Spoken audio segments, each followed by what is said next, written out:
এইবার আরেকটা জিনিস আমাদের সব থেকে বড় জানার বিষয়, সেটা হচ্ছে যে আমি প্রথমেই বললাম যে একটা ত্রিভুজ আঁকতে গেলে কি থাকে, তিনটে কোণও থাকে। ত্রিভুজে কি থাকে, তিনটে কোণ এবং তিনটে সাইড থাকে, তাই তো, তিনটে বাহু থাকে আর তিনটে অ্যাঙ্গেল থাকে। এবার একটা প্রশ্ন, যে তিনটে অ্যাঙ্গেল দেওয়া থাকলে কি আমরা ত্রিভুজ আঁকতে পারবো, বা তিনটে বাহু দেওয়া থাকলে কি আমরা ত্রিভুজ আঁকতে পারি? এক্ষেত্রে কিছু কন্ডিশন আমাদের আছে, এক্ষেত্রে কিছু কন্ডিশন আমাদেরকে মানতে হয়, তাই তো। কি কন্ডিশন? প্রথম কথা হচ্ছে যে দেখা যায় যে আমরা যদি দেখা যায় আমাদেরকে তিনটে সাইড দিয়ে দিয়েছে, দেখা গেলো একটা 2 সেন্টিমিটার, একটা 3 সেন্টিমিটার, একটা 5 সেন্টিমিটার। তাহলে এখানে 2, 3 আর 5 সেন্টিমিটার তিনটে বাহু দেওয়া আছে, তিনটে সাইড দেওয়া আছে। আমাকে বলল you can draw a triangle, তুমি কি এই যে একটা ট্রায়াঙ্গেল আঁকতে পারবে? তুমি কি বলবে? তাহলে আমি এবার আমার মেন যে জিনিসটা এক্ষেত্রে আমাকে জানতে হবে যে ট্রায়াঙ্গেলের আঁকার যে রুলসটা কি, একটা ত্রিভুজ আঁকার রুলসটা কি। বলছে যে ত্রিভুজের যে তিনটে সাইড দেওয়া থাকছে, এই তিনটে সাইডের মধ্যে যে দুটো সাইড বা যে দুটো বাহু ছোট, এই বাহু দুটোর যোগফল বড় বাহুটা থেকে যদি বড় হয় তবেই আমরা ত্রিভুজ অঙ্কন করতে পারবো। অর্থাৎ কথাটা কি, when the sum of two shorter side when the sum of two shorter side is greater than the third side, then we can construct a triangle. অর্থাৎ যখন ছোট দুটো সাইড, অর্থাৎ 2 সেন্টিমিটার 3 সেন্টিমিটার, 3 আর 2 যোগ করলে কত হয়? 5 সেন্টিমিটার। এই 5 সেন্টিমিটার আর বড় সংখ্যা, বড়টা কত, বড় সাইডটা কত? 5। তাহলে 5-এর থেকে এটা বড় হওয়া উচিত ছিল, কিন্তু এটা সমান হয়ে গেল। তাহলে সমান কিংবা যদি ছোট হয় তবে ত্রিভুজ আঁকা যাবে না। কিন্তু যদি বড় হয়, মানে দুটো যোগফল অর্থাৎ 3 ও 2 5, আর ওই বড় বাহুটা 4 হওয়া দরকার ছিল, যদি 4 হতো, 2, 3, 4, তাহলে এই দুটোর মধ্যে 2 আর 3 ছোট, বাকি 4টা হচ্ছে বড়, তাহলে 4টা হচ্ছে থার্ড সাইড, বড়টা হচ্ছে থার্ড সাইড, আর 2 আর 3 ছোট সাইড, এই দুটো যোগফল যদি 4-এর থেকে নিশ্চয় বড় হয়ে গেল, তবে সেক্ষেত্রে আমি ত্রিভুজটা আঁকতে পারবো। কিন্তু যদি তার ওই মানে থার্ড সাইডের সঙ্গে ছোট দুটির যোগফল সমান কিংবা ছোট হয়ে যায়, তবে সেক্ষেত্রে ত্রিভুজ আঁকা যাবে না। when the sum of two shorter side is equal and less than the third side, then we cannot construct a triangle, আমরা ট্রায়াঙ্গেল তৈরি করতে পারবো না। কিন্তু যদি দেখা যায় the sum of two shorter side when the greater than the third side, then we can construct a triangle. এটা কিন্তু মনে রাখতে হবে সবাই। এটা বাহুর ক্ষেত্রে হলো। এবার কোণের ক্ষেত্রে কি, যখন তিনটি কোণের যোগফল 180 ডিগ্রি হবে তখনই ত্রিভুজটা আঁকা সম্ভব হবে। কি বললাম?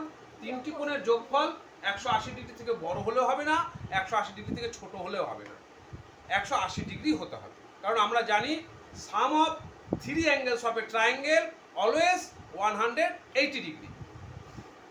এইবার প্রশ্ন, যে এই যে আমরা কথা বললাম যে দুটো রাইট অ্যাঙ্গেল হতে পারে না, একটা ত্রিভুজের দুটো রাইট অ্যাঙ্গেল কেন হতে পারে না? কারণ দুটো অ্যাঙ্গেলের যোগ করলে তো 180 ডিগ্রি হয়ে গেল, তাহলে বাকিটা তো 0 ডিগ্রি হলো। তাহলে সেক্ষেত্রে তিনটে অ্যাঙ্গেল তো পেলাম না, তাহলে সেক্ষেত্রে আমরা ত্রিভুজ আঁকতে পারবো না। আবার আমি বললাম দুটো কখনো অবটুস অ্যাঙ্গেল হতে পারে না, অর্থাৎ দুটো স্থূলকোণ হতে পারে না। স্থূলকোণ কেন হতে পারে না? কারণ দুটো স্থূলকোণের যোগফলই তো 180 ডিগ্রি থেকে বড় হয়ে যাবে। যদি স্থূলকোণ 100 ডিগ্রি ধরি, তাহলে 100 ডিগ্রি যোগ 100 ডিগ্রি কত হবে? 200 ডিগ্রি। তাহলে ত্রিভুজ দুটো কোণের যোগফলই 180 থেকে বড় হয়ে গেল, বেশি হয়ে গেল, সেক্ষেত্রে ত্রিভুজটি আঁকা যাবে না। তাহলে আমরা যেটা মনে রাখবো সবসময়, যে ত্রিভুজ আঁকতে গেলে তিনটি কোণের যোগফল সবসময় 180 ডিগ্রি হতে হবে, তার থেকে বড় হলেও হবে না, তার থেকে ছোট হলেও সম্ভব নয়। এবার এই দুটি ত্রিভুজ, এই যে ত্রিভুজের ক্ষেত্রে আমরা কেন এটা শিখলাম, কারণ কখন ত্রিভুজ আঁকবো, কখন ত্রিভুজ আঁকবো না, এই জিনিসগুলো আমরা আঁকা যাবে, কখন আঁকা যাবে না, এই কথাগুলো আমাকে কিন্তু সবসময় মনে রাখতে হবে। যে তিনটে বাহু দেওয়া থাকলে ত্রিভুজ সবসময় আঁকা সম্ভব না, বা তিনটে অ্যাঙ্গেল দেওয়া থাকলে সবসময় ত্রিভুজ আঁকা সম্ভব নয়। আমাদের ত্রিভুজ আঁকার রুলসের মধ্যে কি থাকতে পারে? একটা বাহু, দুটি কোণ, বা দুটি বাহু, একটা কোণ, বা তিনটে বাহু দিয়েও আঁকতে পারি, তিনটে বাহু দিয়েও আঁকতে পারি, ঠিক আছে। এই কিন্তু তিনটে কোণ দিয়ে দিলে, আমাকে তিনটে কোণ দিয়ে দিলে ত্রিভুজ আঁকা একটু মানে সমস্যা হয়, কারণ দুটো বাহু দেওয়া থাকলে ঠিক আছে, তিনটি কোণ দিয়ে কখনো ত্রিভুজ আঁকা কিন্তু যায় না। মানে যদি কনস্ট্রাকশনের ক্ষেত্রে তিনটে কোণ দিয়ে দিল, সেক্ষেত্রে আমরা ত্রিভুজ আঁকতে পারবো না। ত্রিভুজ আঁকার যে কনস্ট্রাকশনের যে রুলস, ত্রিভুজ আঁকতে গেলে আমার নিয়ম হচ্ছে কি, যে আমাকে তিনটে বাহু যে দেওয়া, তিনটে কোণ যে দিয়ে আমাকে কিন্তু ত্রিভুজ আঁকতে পারবো না। একটা বাহু দুটি কোণ থাকলে আমি ত্রিভুজ আঁকতে পারবো, বা তিনটে বাহু দিয়ে ত্রিভুজ আঁকা যাবে, বা একটা বাহু একটা কোণ দুটি বাহু, একটা কোণ দুটি বাহু, এই দিয়েও ত্রিভুজ আঁকা যাবে। কিন্তু আমি যে কথাটা বললাম, তাহলে তোমরা বলতে পারো স্যার আপনি তিনটে কোণ দিয়ে ত্রিভুজ আঁকা যাবে, কখন যাবে, এই যে কথাটা বললেন কেন? এটা শর্ট কোশ্চেনের জন্য, কনস্ট্রাকশনের জন্য নয়। তোমাকে শর্ট কোশ্চেন দিয়ে দিল যে একটা ত্রিভুজের একটা তিনটে কোণ আছে, দেখা গেলো 60 ডিগ্রি, 70 ডিগ্রি আর 70 ডিগ্রি, এটা দিয়ে কি তুমি ত্রিভুজ আঁকা যাবে? এটা কি ত্রিভুজের, এটা কি একটা ত্রিভুজের তিনটে কোণের সমষ্টি হতে পারে, বা তিনটে কোণের মান হতে পারে? তখন তুমি বললে যে না, কারণ 70 ডিগ্রি আর 60 ডিগ্রিকে যোগ করলে আমি পেয়ে গেলাম হচ্ছে 200, তাহলে এটা সম্ভব নয়।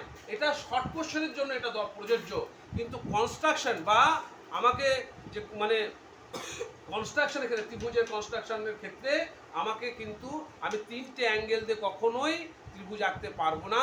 আমাকে দুটো অ্যাঙ্গেল, একটা সাইড, তিনটে সাইড, দুটো সাইড, একটা অ্যাঙ্গেল, ঠিক আছে, এই তিনটে রকমভাবে আমি ত্রিভুজটা আঁকতে পারবো।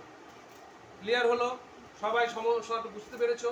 এই ত্রিভুজের আর এইগুলো যদি আমরা বুঝতে পারি, তবেই কিন্তু আমরা সম্পূর্ণ জিনিসগুলোকে করতে পারবো, ভালোভাবে শিখতে পারবো, ভালোভাবে জানতে পারবো। কারণ জিওমেট্রির এইসব জিনিসগুলো হচ্ছে খুবই ইম্পর্টেন্ট। কারণ এইগুলো যদি না জানি, তাহলে সর্বসম কিন্তু জানতে পারবো না, ত্রিভুজের সর্বসমতার যে জিনিসগুলো। এই জন্য এর পরের ক্লাসে আমরা ত্রিভুজের সর্বসমতা সম্পর্কে আলোচনা করব। ক্লিয়ার? কারো কোনো প্রশ্ন আছে? বুঝতে পেরেছো সবাই?